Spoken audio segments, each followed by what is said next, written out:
Imagine, if you will, a world where Rolex and Grand Seiko got together and made a field watch for World War One. I know, there's a lot wrong with that statement, but just go with it for a second.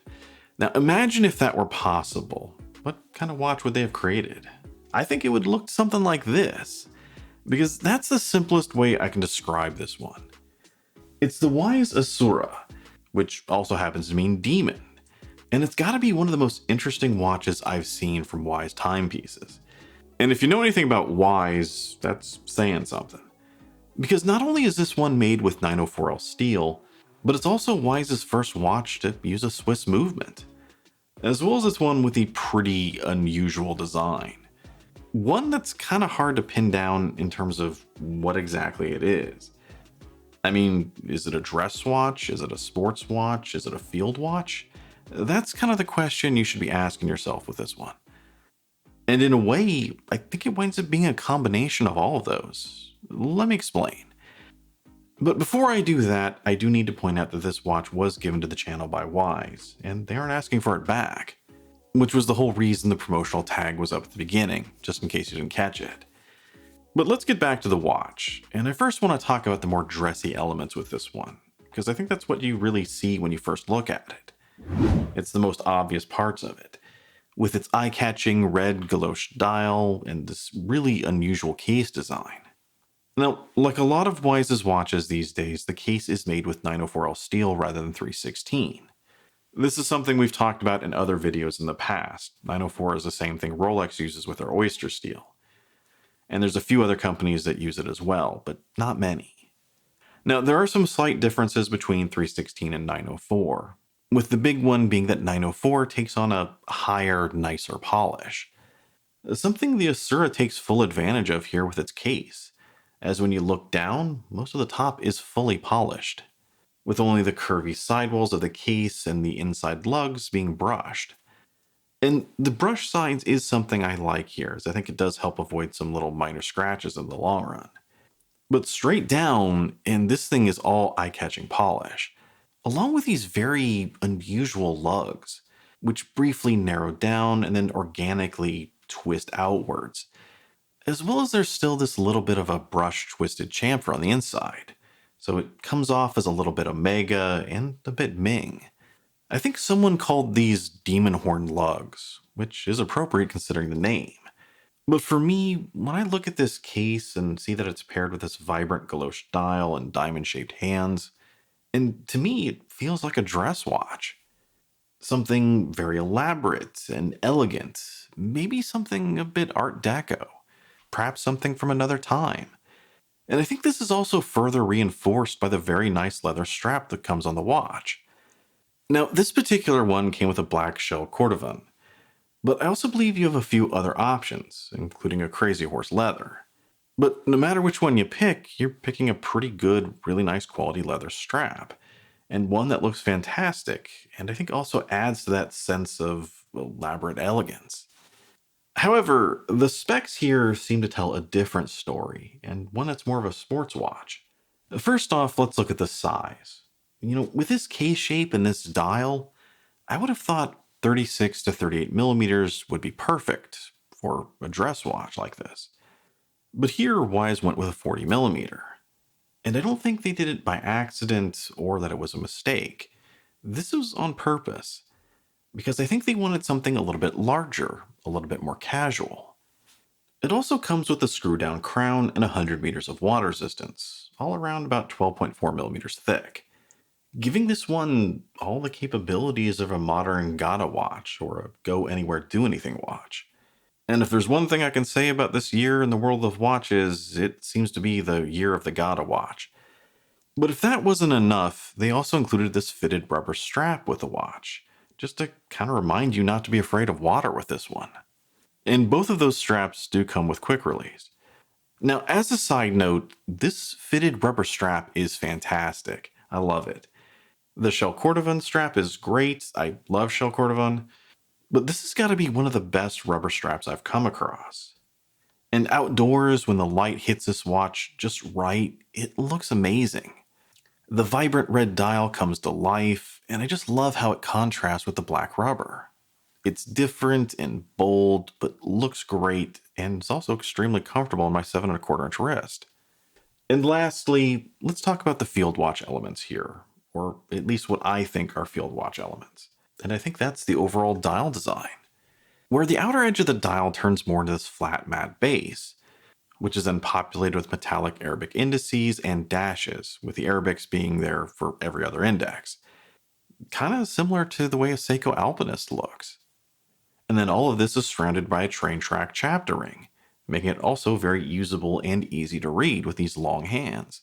And all of this just comes off as something more intricate and functional than you'd expect from a dress watch. And I think that's also repeated with the sub second hand down here at the bottom. Now, for some, maybe a lot of you, this doesn't necessarily mean field watch. At least not in the traditional World War II era Hamilton khaki style field watch sense. But when I start seeing a layout like this, I start thinking about the trench watches of World War I, the original field watches. And the Vario trench is a good example of a modern version. And while it may not necessarily be obvious at first glance, I think there are some similarities between the two. And I think this is also where this design that Wise came up with seems to make a little bit more sense, as those first trench watches were really just modified pocket watches. They threw some wired lugs on there just so they could strap them to their wrist. But because they were originally just pocket watches, those original watches were a bit more sophisticated and elegant than the field watches that came afterwards. And I think that's kind of like what we have here. And if you didn't notice, the main body of the case here, it's very round, kind of like a pocket watch, with only these elaborate lugs and branching off. I think when it comes down to it, only Wise really knows what they were trying to go for with this one, what their goal was when designing it. So maybe I'm just totally off on this. But I think putting those three pieces of the puzzle together, those three types of watches together, and this winds up being kind of a modern interpretation of an old school trench watch. Where the Vario is more true to form, trying to honor those original watches, this is something a bit different in a modern take on it. And it comes off as something completely unique. Something sophisticated, rather elaborate and elegant, yet also still very functional and useful. And if that's what Wise was really going for, they nailed it with this one. And if not, well, still a very striking and unusual watch. Now, before we wrap this whole thing up, there are a few other things I want to point out here. Like the lume. There isn't much lume here, it's just on the main hands and a little bit on the chapter ring. But whatever little is loomed up here is able to go the distance, easily outpacing a Seiko diver. I mean, Wise is known for having amazing lume. If you didn't catch my last Lumeween, go check it out. And knowing that, this really isn't a surprise. And as another really random side note, let me show you the case this thing came in, which looks like a leather-bound book.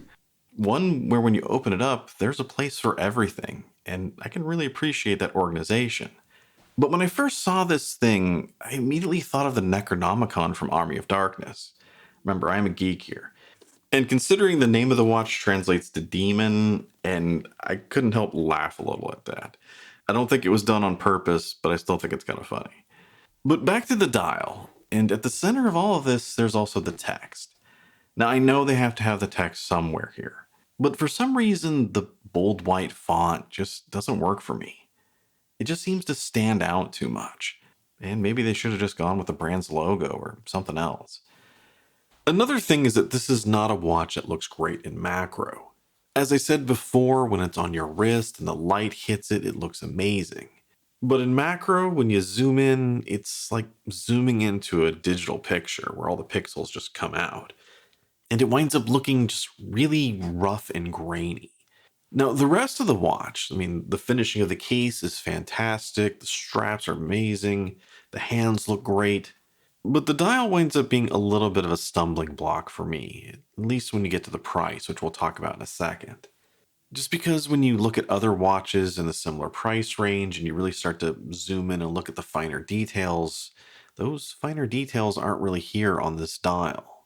It still has a lot of depth, it still looks fantastic on your wrist, but that is a little bit of a stumbling block. And lastly, and this is something I already mentioned, this is the first watch of theirs to use a Swiss movement. That's Lita SW261-1.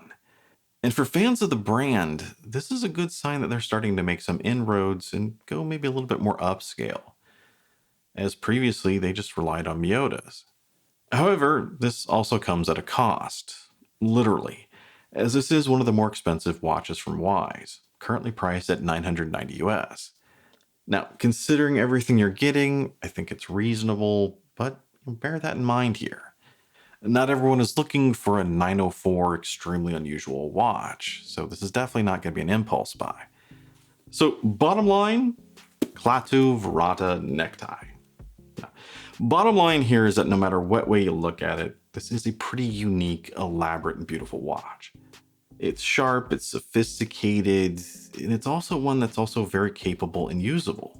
And the only real negative thing I can see about it is that the same uniqueness will be a negative for some. For some, like myself, that uniqueness is a huge positive, especially after doing the channel for so many years. When it comes to kind of the standard formula for divers and field watches and whatever, I've pretty much seen it, and all the different variations of it.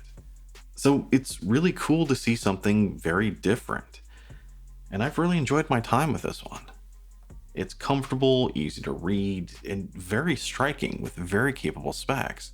Yet for others, they're not going to like the idea that this round peg doesn't quite fit into any particular square hole. They don't really like different, and they like something that's more easy to find. Something they can look at and know exactly where it fits into their collection. And the Wise Asura just isn't a watch that works that way. However, for those that want something a bit different, a bit unique, but also very well made and capable, this is one I can easily recommend. But what do you think about it? As usual, let me know your thoughts down below, or on Wise Timepieces in general. And as always, if you enjoyed the video, like, comment, subscribe, all that jazz. I'm Shane, this is Relative Time, and I'll see you next time.